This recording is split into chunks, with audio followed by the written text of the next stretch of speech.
The battle was over, but the smoke of war still floated in the air. The stars outside the shattered space station burned cold, watching the ruin of warriors. Bodies of men, women, and aliens lay silent, drifting in the halls where fire once roared. Among them, one man had fallen, a human commander, known by both allies and enemies as a hero.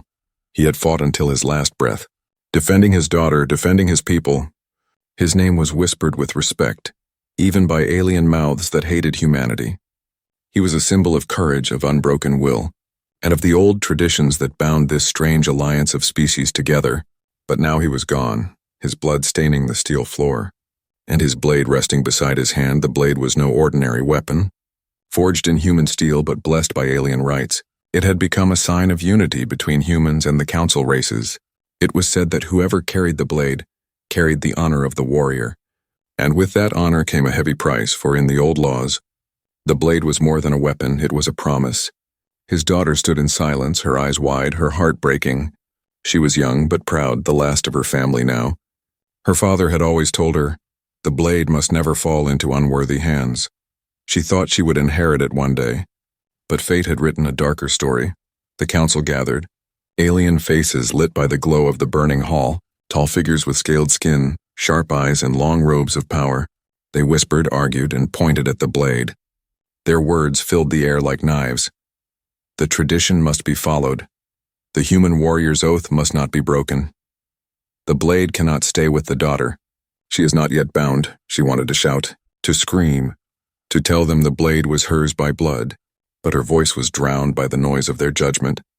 Her fists clenched, her nails digging into her palms, as the council spoke of her fate like she was an object. And then he appeared. A man stepped from the shadows. A human soldier, tall and silent, his armor was scratched, his face marked with scars of old battles. His eyes were hard, but in them burned something deeper, something hidden without asking permission. Without speaking a word, he walked to the body of the fallen hero. He bent down, and with steady hands he took the blade, lifting it high before the council. Gasps filled the chamber. The aliens hissed, their voices rising in protest. The blade has been claimed, one elder said, his voice trembling. The daughter's breath caught in her throat, her heart hammering in her chest. Tradition was clear.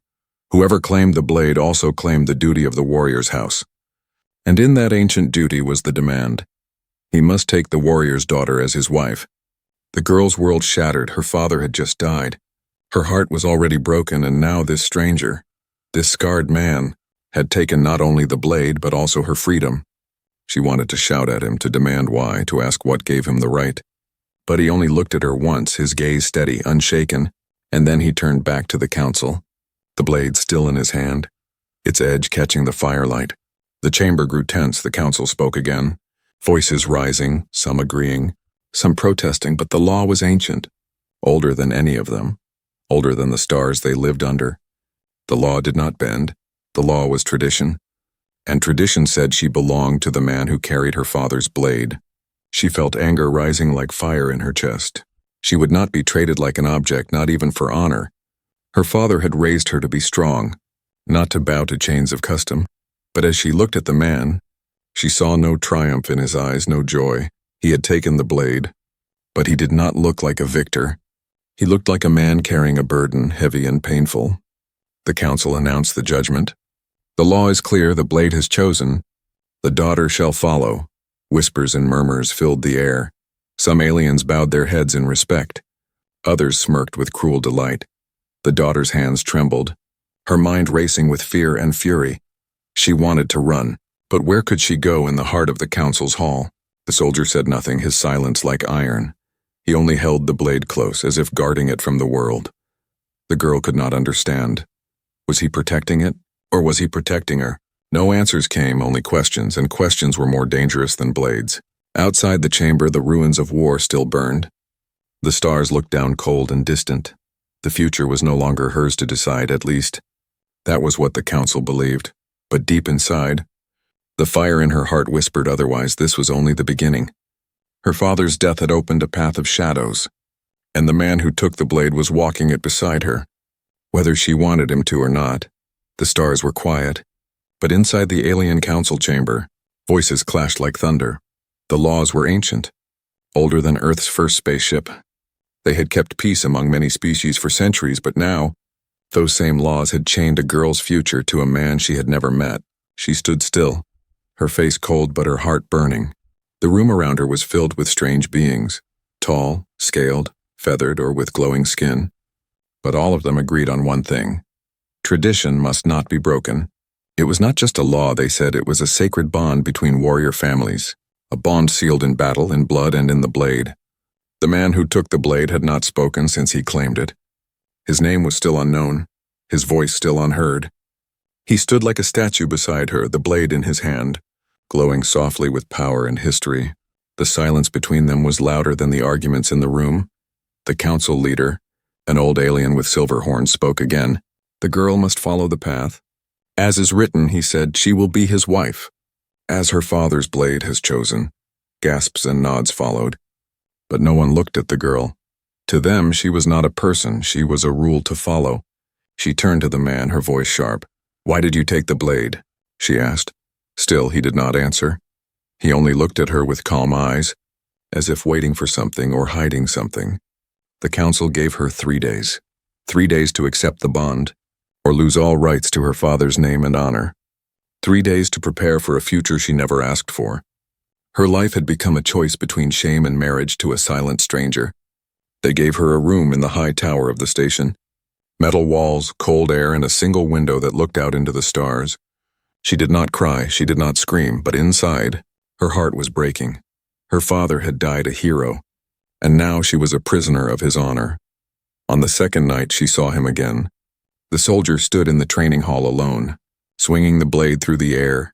Each move was sharp, controlled, quiet. He moved like someone who had fought many wars, not just for duty but for survival. She stepped inside, her voice cold. "If you want a slave, you should return the blade," she said. He stopped, lowered the weapon, and finally spoke. "I did not take it to claim you," he said. His voice was deep but not harsh. "I took it because your father asked me to." Her breath caught. "My father?" she whispered. The soldier nodded. "He saved me years ago before you were born," he said. "He told me if he ever fell, someone must protect the blade." "And protect you." She stared at him, confused. "Then why not say that in front of the council?" He looked away. "Because the council twists words," he replied. "They want this tradition to stay strong, but they forget what it means. It was never about ownership. It was about honor." His words shook her. She had spent 2 days hating him, fearing him, but now doubt entered her heart. Could he truly be guarding her, not trapping her? Still, tradition was strong. The council would not accept a protector. They wanted a husband, and if she refused, they would say she dishonored her father's legacy. The very blade would be taken from her, given to aliens who saw humans as tools. The third day arrived. The girl walked into the council chamber again. The soldier behind her, she stood tall, her voice clear. "I will not marry a man I do not know," she said. "But I will not give up my father's blade, and I will not let his name be shamed by lies." The council leader frowned. "The law must be honored," he warned. Then the soldier stepped forward. "I accept the role of protector, not husband," he said. "I will carry the blade until she is ready to do so herself." Gasps echoed again. "That breaks the law," a council member shouted. "No," said the old horned leader slowly. "It does not. The law says the blade must not be left alone. But if she agrees to this bond of guardianship, the rule is fulfilled." All eyes turned to the girl. She looked at the soldier, then at the blade, her heart still full of pain, but now also of strength. "I accept," she said. "But know this. One day, I will carry the blade myself, and no tradition will choose my path again." The chamber fell into silence. The blade glowed softly in the soldier's hand. The choice had been made, but the story was far from over. In the shadows of the council, someone watched them leave. Someone who did not want peace or honor. Someone who would not let this choice go unpunished. The real danger was only beginning. The ship moved through space like a ghost, silent and unseen. The stars outside looked calm, but inside the ship, questions burned like fire. She sat alone in her small room, the memory of the council chamber still fresh in her mind. They had accepted her choice, but not all of them had agreed. Some had watched her with cold eyes, as if planning something in the dark. She looked at the blade resting beside her bed. It was no longer just her father's weapon. Now it was her burden, her protection, and her past. But what troubled her most was the man who held it before her. The silent soldier who spoke so little yet knew so much. Who was he really? What did he mean when he said her father saved him? Why did he look at the blade like it held pain instead of power? She wanted answers. She needed them that night. She left her room and walked quietly through the ship's lower decks. She knew he would be there.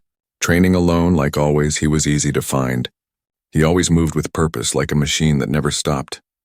She stepped into the training room, her voice firm. "Tell me the truth," she said. The soldier paused mid-strike, turning to face her. His eyes were tired but sharp. "I told you what matters," he replied. "No," she said, stepping closer. "You told me my father saved you. But there's more. You took the blade without a word, knowing what it meant. You stood silent while they almost gave me away. You've been hiding something since the day you arrived." He didn't answer at first. Then slowly, he lowered the blade and sat on the cold metal bench. "I was part of a mission," he said, "years ago, before peace began. Your father was the commander." She listened, not speaking. "He led us into enemy space to rescue prisoners," the soldier said. "Things went wrong, very wrong. We were outnumbered, abandoned by our own fleet. Many of us died. I should have died too. But he refused to leave me." The soldier looked down, his hands clenched. "He carried me through fire, through blood, through hell. He gave up the mission to save one man. Me." She felt her chest tighten. "My father never told me this," she whispered. "He never spoke of that mission." "He didn't want to," the soldier said. "He blamed himself for the lives lost. He didn't see the ones he saved. But I did." Silence filled the room again. Then he added something that chilled her. "Your father was betrayed." She froze. "What do you mean?" she asked. "He didn't die in battle by chance," the soldier said. "Someone fed his location to the enemy. A leak, deep within the council." She stepped back, her mind racing. "But why?" "Because your father stood for something dangerous," the soldier replied.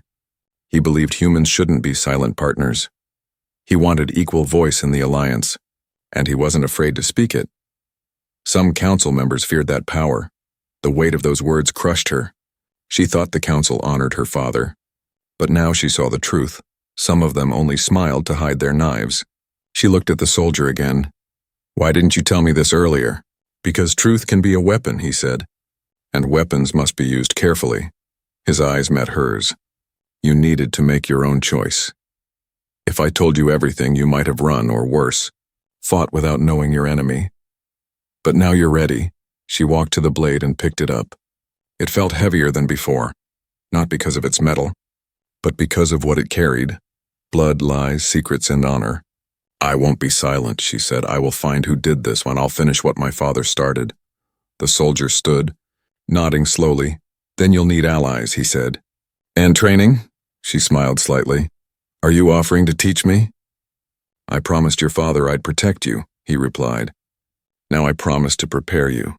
They stood in silence, two shadows under the ship's cold lights, a girl with fire in her heart, and a man with ghosts in his past.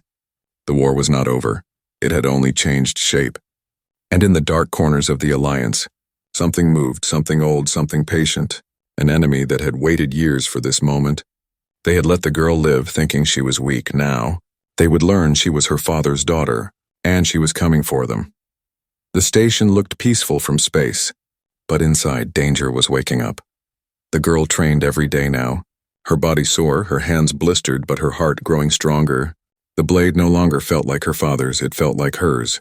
She moved with speed, grace, and fire, watched always by the quiet soldier who never left her side.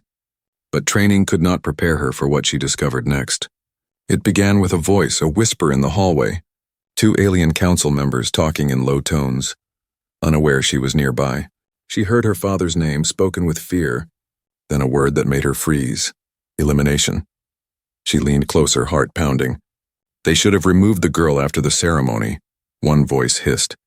"She's digging into his records," the other replied. "If she learns the truth, the humans might turn against us." Her fingers trembled, her legs ready to run. She didn't wait to hear more. She turned and rushed back to her room, locked the door, and sat on the floor with the blade in her lap. The truth was now a target on her back. Someone on the council had betrayed her father, and now they were watching her. That night she told the soldier everything. He listened, his face calm but his eyes sharp with fury. "I knew they were hiding something," he said. "But this proves it. They want you silent. Then we speak louder," she said. Her voice like steel. She was no longer just a daughter. No longer just a girl in mourning, she was becoming a threat. And she would not back down. The next day, she returned to the council chamber, acting normal, pretending nothing had changed. She bowed with respect, smiled when needed, but inside, she watched every face carefully. One alien, tall, with golden skin and dark eyes, looked at her too long. Another with green feathers whispered to a guard when she passed. She began to remember small things. How her father's last mission was rushed. How his usual allies were sent away before the attack.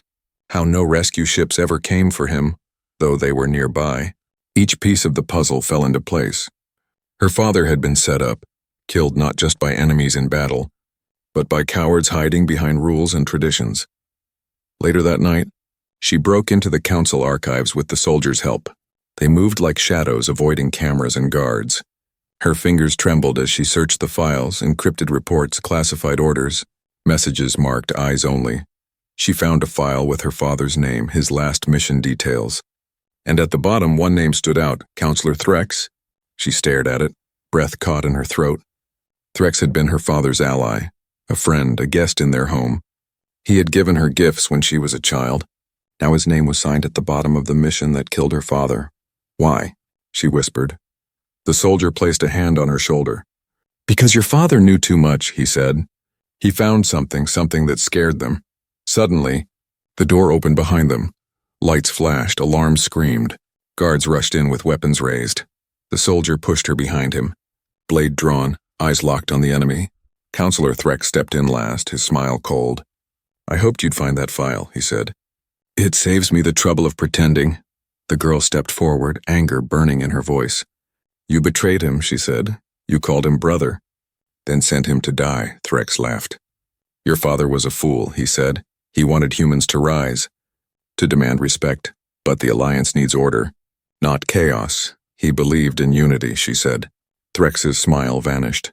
"He believed in weakness," he spat. "Now you follow his path, and that makes you dangerous." He raised his hand, and the guard stepped closer. "You'll vanish tonight," he said, "lost in an accident." Just like him. But before they could act, the lights went out. Backup systems failed, doors slammed shut, and the ship shook. From the shadows, rebels emerged, human and alien both. Allies the soldier had contacted in secret. People loyal to the girl's father, still hiding in the Alliance. Still waiting for a leader. The battle was quick. Brutal, silent, Threx was captured, his lies exposed. The council had no choice but to begin an investigation. But the girl knew it was not over, not yet. Threx was only one snake in the garden. There were more hiding in the dark. She would have to root them out, one by one. But now she had the blade, the truth, and something even more powerful, hope. And in the far corner of space, another voice heard her name. A voice that had been silent for years. An enemy greater than Threx. An enemy that had waited too long, now it was ready to rise. The ship drifted through deep space. Hidden from sensors inside, the girl sat quietly, the blade resting across her lap. It was no longer just her father's sword, and not just a weapon. It was something more. She could feel it humming softly, like a heartbeat, and sometimes when she closed her eyes, it almost felt like the blade was watching her.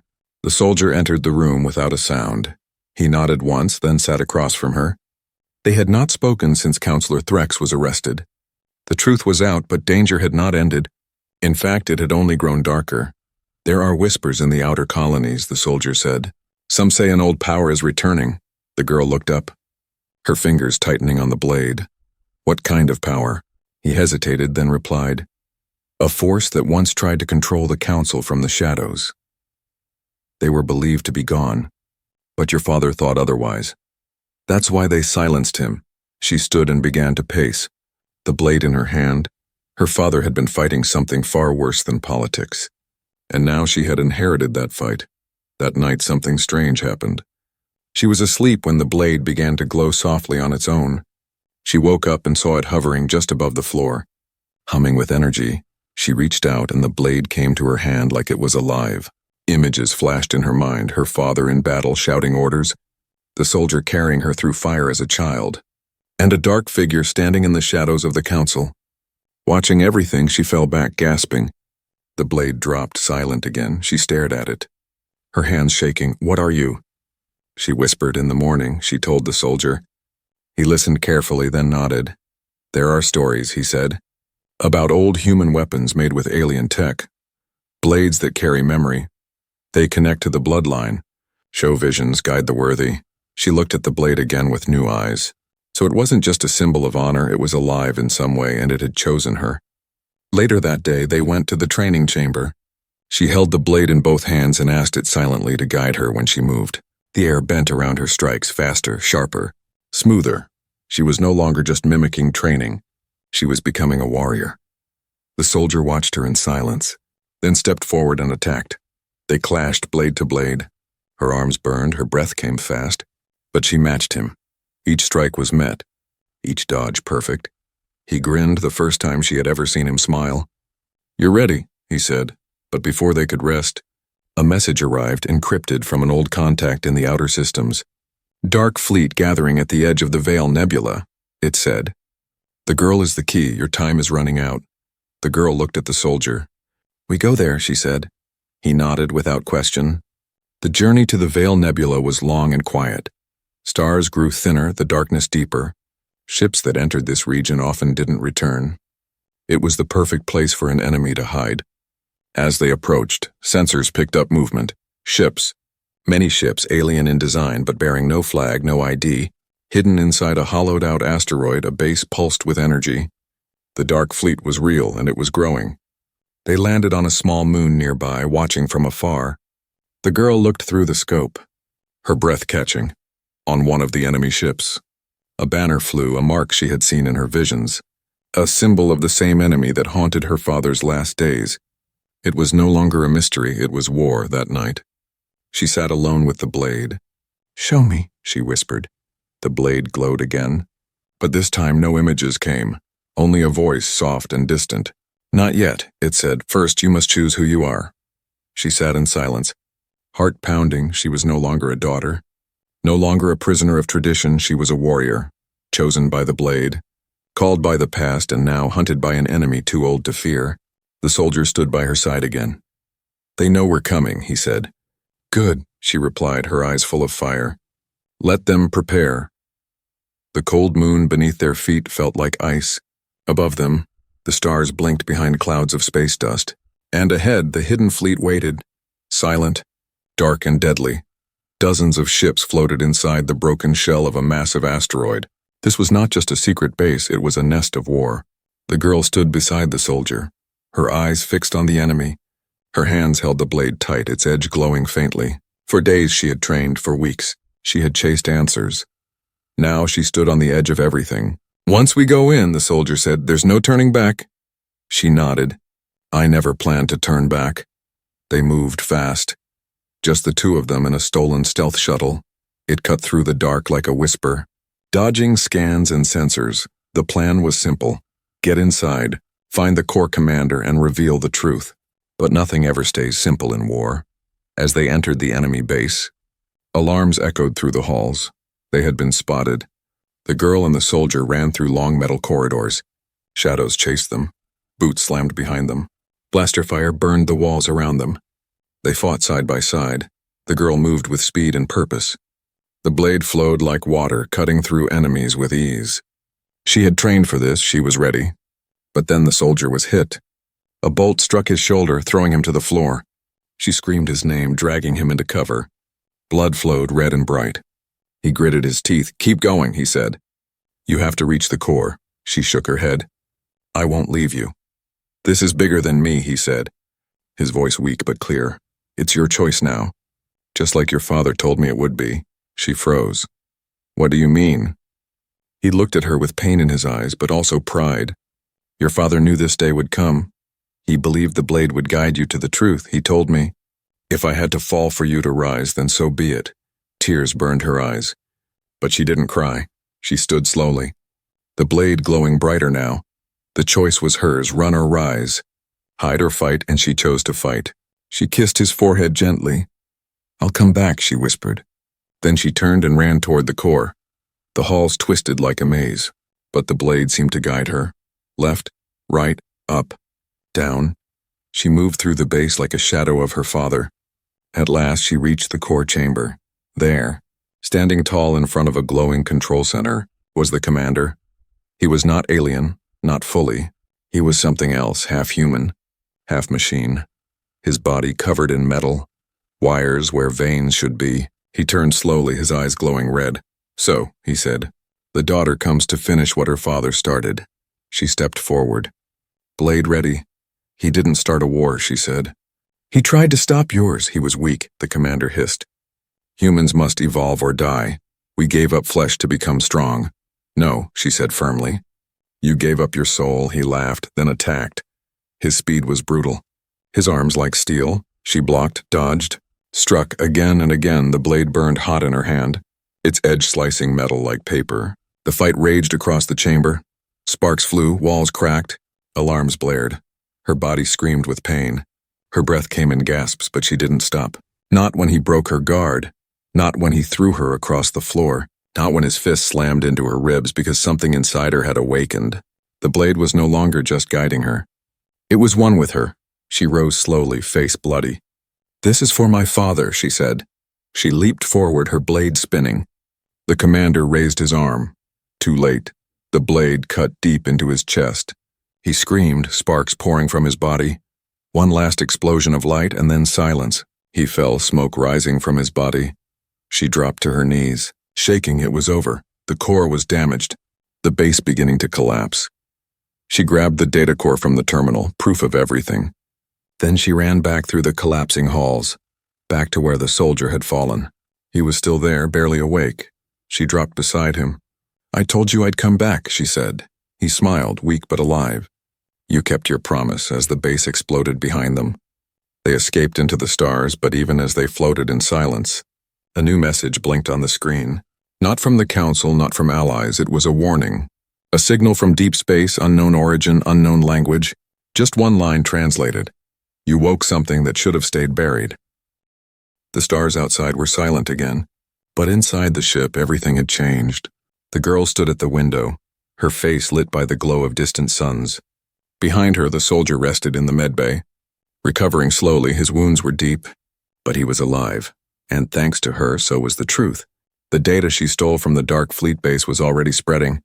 All across the galaxy, people were learning what the Council tried to hide. Her father's name was being cleared, and the Dark Fleet's roots were being torn from the shadows. The Council could no longer deny it. There had been betrayal, there had been silence, and now there would be change. But something else weighed on her mind. That message, the final warning from the unknown signal. You woke something that should have stayed buried. She had not told the others yet.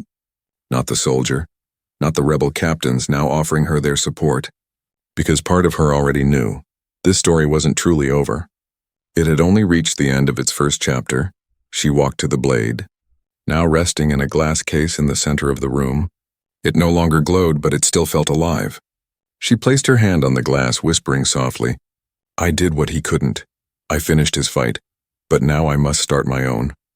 Later that day, the Council called her in. The surviving leaders had changed their tone.